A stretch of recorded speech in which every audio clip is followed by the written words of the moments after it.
And so I really didn't have an excuse to be out here engaged in the lifestyle. But as we know, I was sexually abused at the age of 10. And after having experienced that and then being bullied, I said, no more will I be a victim. So I became the aggressor. And that's what led me to prison. But in terms of being released and searching for a job, it's like, man, 21 applications. And the person that gave me a job was a former dope boy. He was released from prison. He knew what he was up against when he got out. He knew what I was up against now that I was out. And he had a rent-to-own company at one point, but that plummeted. And he eventually invested into a moving company. And he asked me, how you been since you've been home? And I conveyed how difficult it's been. And it was actually him who suggested, man, you got to start telling your story and I'll give you a job. And so when I see what's going on now with this, these CDC layoffs and retail stores clothing, I can't even say I'm sympathetic, because I've been studying this moment since like 2001. And periodically I would have dialogue with a very, very, very small, limited group of people. When I say group, I'm not talking about even 5 or 6 people, perhaps 3. And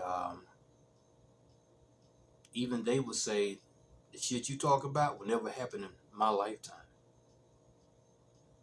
And it's going down. And it's not hate on my behalf that, oh man, you had 21 applications circulating, so now you mad and you feel you don't feel sympathetic to it. No. Society said, you know what, I don't have to hire your ass. You committed a crime years ago. I don't have to hire your ass.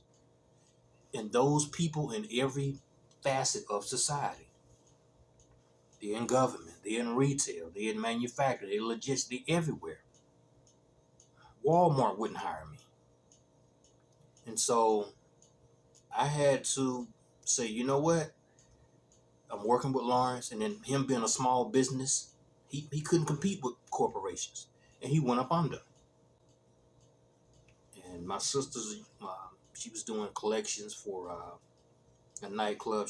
People coming in the door, they would pay. She's very reliable, very honest, and she got me a job at a nightclub. And I worked it on the weekend just to pay restitution and parole fees. And so being homeless, it's something that I didn't allow my people to know about. I didn't share it with them. All they knew was I was going and I was coming. And it's a lifestyle that I adjusted to.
Yeah, I adjusted to it, and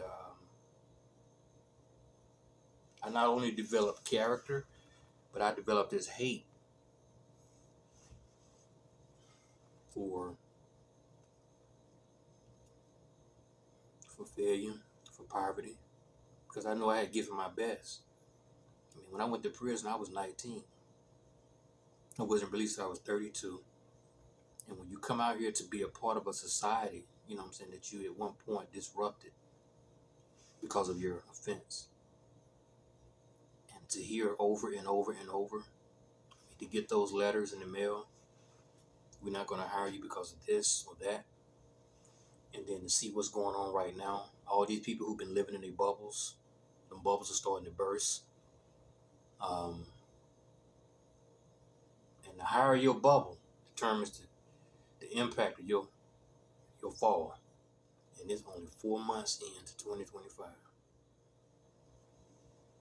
Some people's heart gonna fail them. Heart attack, stress, because it's in the making.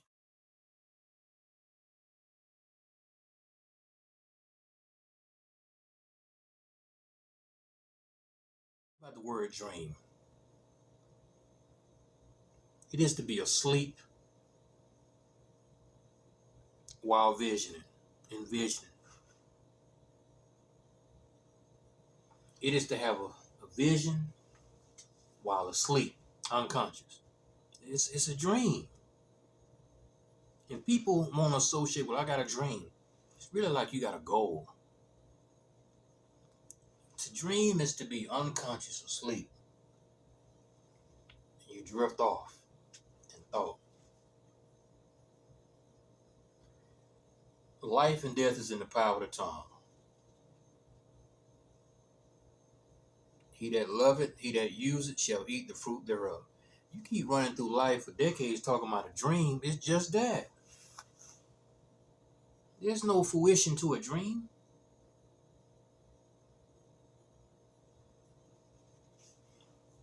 I have for many times used the word goal. Here's a goal that I have set in motion. Excuse me, a goal that I'm working on. And periodically, I find myself speaking those things that be not as though they were. But I'm still working towards that, right?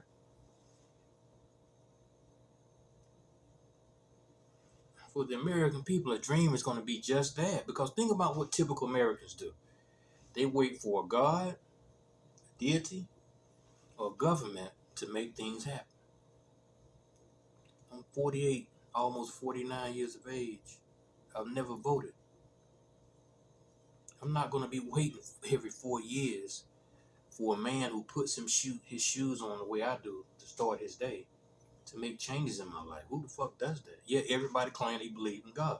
It's power in words. It's going to be just that, a dream.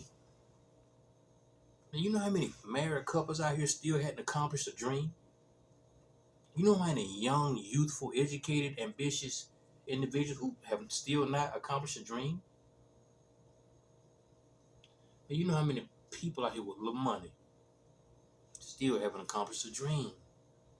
Because life and death, you keep calling it a dream. It's just going to be that.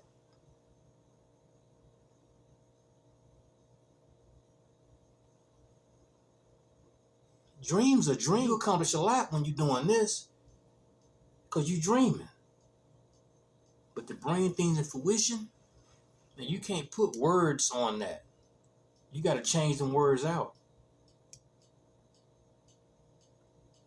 You, in essence, have got to, like, for me, I don't say good morning. Mourning is like what? Mourning. What you mourning about? What are you mourning? Death? A loss? What are you mourning? So for me, it's like good day. Good day. You say good night. But most Americans will not accomplish these dreams because you can't use words out of context, yet be putting forth actions that are contrary with the things that you say. They're contrary. Well, the theme behind Blood and Balance is the American people, they're rallying against Elon Musk, Trump, and it's crazy because a lot of my art, I've already painted this moment. And a lot of times I have a tendency to post them in various places online so that I can secure a date. Because I'm not an artist who, you look at the Black Lives Matter, the George Floyd, they painted after the incident. I paint before the incident. It's a difference. I've gotten in tune with myself. There are a lot of things that trigger people in this nation. There are a lot of subject matter that trigger people in this nation. And blood and ballots is going to be one of them. The blood will not be on the hands of politicians or Trump or Elon Musk.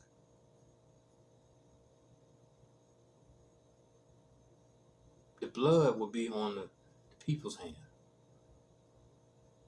And that's why I associated the scripture, 1 Timothy 5:22, with that particular piece. And you can see the people's hand coming from down high. The American people, they think that they sit high and look low, but you see blood on their hands, on their palms, on their fingers. They are responsible for their own selection of power. And so 1 Timothy 5:22, it says, lay hands suddenly on no man. Suddenly mean quick, abrupt, fast. Lay hands suddenly on no man. Neither be partakers of other men's sins. In essence, what the scripture is saying is that, see, the problem with American people is that whomsoever is the loudest and the most popular, that's what they put their energy behind. That's what they cast their ballots for. That's what they wave their hands for. I'm in favor of him. You see how he cut him down last night's debate? I'm in favor of her. You see how she shut that shit down in the name of feminism? So abrupt, so quick to get behind people and support them. Lay hands suddenly on no man. Neither be partake of other men's sins. And so the latter part of that scripture consists of, when you elect people, whether that be a pastor, a political figure, chairman of an organization, whomsoever is loud and popular, when you select them, when you choose them, when you lay your hands in the situation where you elect them, in essence, you are going to be participating in their sin, even if it's genocide. The American people are a problem. And you look at the protests, man, those protests was dark, melanated people out there for many years. They began to accumulate this bronze, this brown tone. Now you got a lot of pale faces out there. And they're not just men. They are women. They are youth. Because the American people have a tendency to sit on their front porch and watch disaster take place in the streets before them. That's not my issue. My son don't look like him. I'm not getting involved in that protest. Or I don't worship like them. I don't even worship with them. I'm not getting involved in that. It's like a bully. You never seen a bully stand in the middle of playground and challenge everybody at the same damn time. You don't see that. What you do see is the bully will go over here to the swing set and bully that child off the swing set. And who's watching? Who's looking? Child over there on the slide. The two over there on the seesaw. Another one over there on the monkey bars. They play at bay and watch this child get bullied off the swing on a Wednesday morning. But then Friday rolls around. The bully wants to slide. He makes his way over to the slide and bully that child off that slide. And so now you got the one on the swing, like, he took the swing. It's no dealing. I don't want no dealings with that. The one on the monkey bars continue to not care about what's going on over there.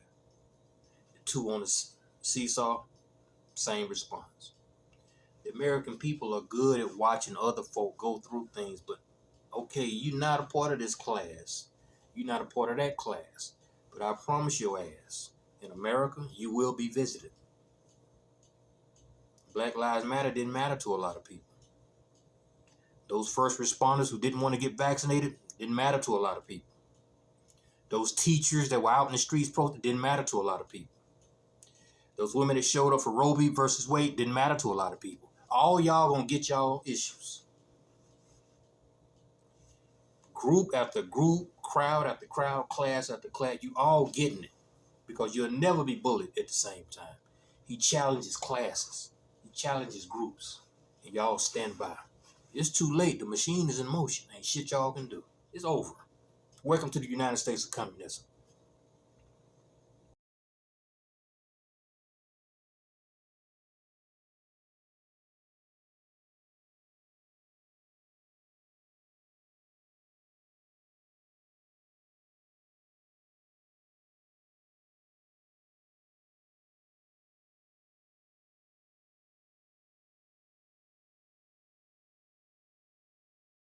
See, when I hear people say that, they speak in terms of as if the internet have plagued society. And the internet hasn't. For one, the internet was really never supposed to be introduced to ordinary people. When you think about the word internet, you got IN as a prefix. And I look at the TER as terrain, terranium, land. And then the nets. You caught up in that net. You inside the net. But you got U.S. embassies all over this world. And they could correspond, email and things of that nature. It was common amongst the military. Excuse me. And so now there's an introduction to the general public. People say that the internet is a problem because their children are being misled, their children are being groomed and raised, and they have become defiant, loose, um, inquisitive, sometimes about the wrong damn thing. But you can't blame that on the internet or social media.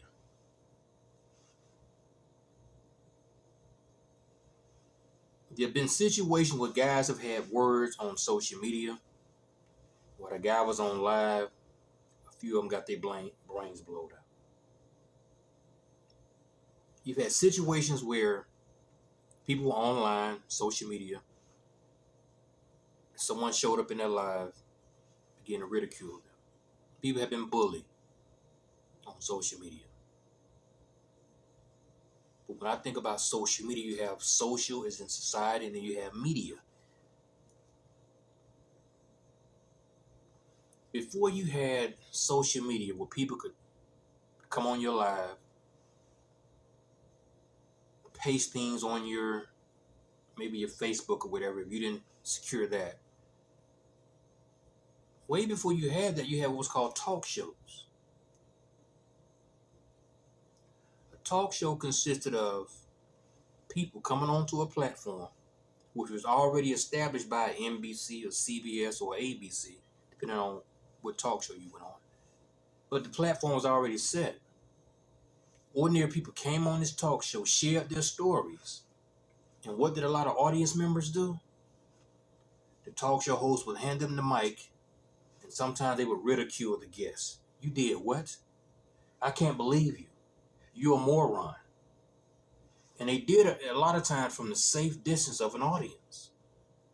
And so even when you look at social media today, you still have that. Where people will ridicule you and take shots at you from a safe distance on the other side of their laptop, their cell phone, whatever. So it's not new for people to be pressured by opposers. Yeah, I don't blame current day social media or internet for the decay or the troubles that's going on with ordinary people today.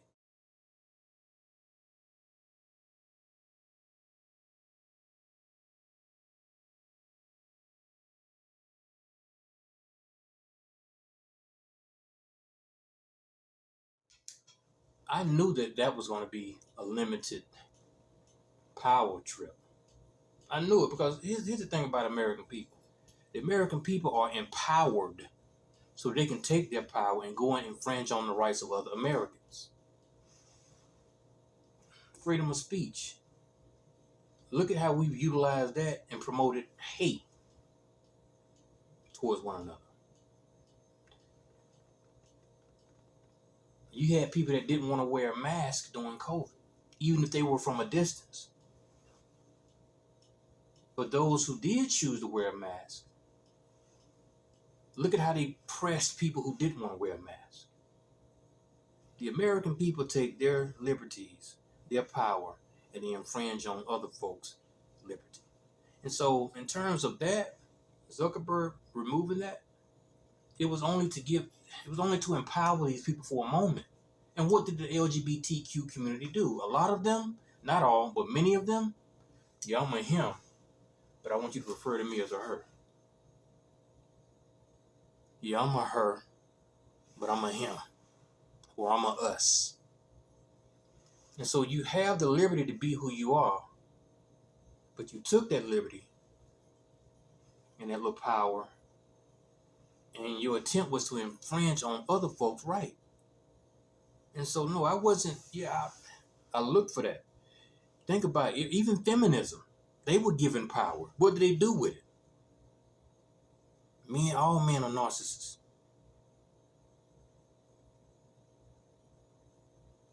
Black Lives Matter, what did they do with it? They run around, if you white, if you got money, you owe me. Reparations, bitch. And so that's what happens when you're dealing with feeble-minded people. Power is given to the American people for a moment, for a limited time. And what do they do with their power? They go and infringe on the rights of other Americans. The people are the problem.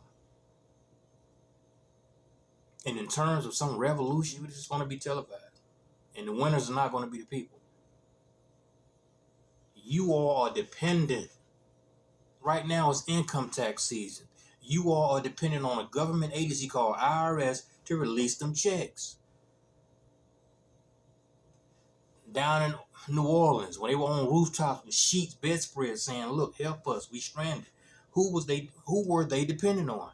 FEMA, United States government.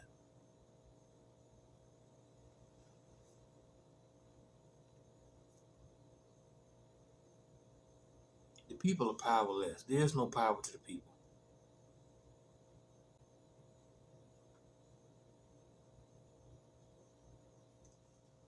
Yeah, there is a civil war between black men and black women. Yeah. I don't do a lot of social media. Yeah, black women have made it known that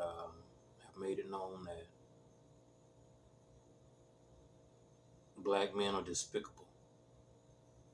And although black men are not so outspoken about it, there's a distrust and a disgust for black women. It is over. Black people don't believe they black asses can be extinct. I lived in Albuquerque, New Mexico. Outside of that, you don't see a lot of natives. Uh,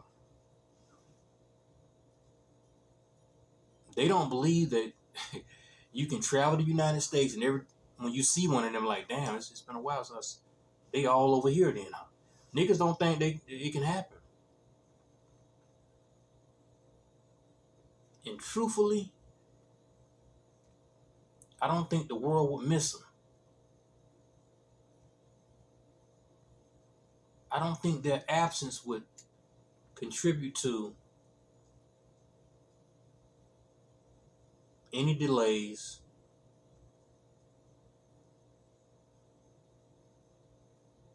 or downfall for America.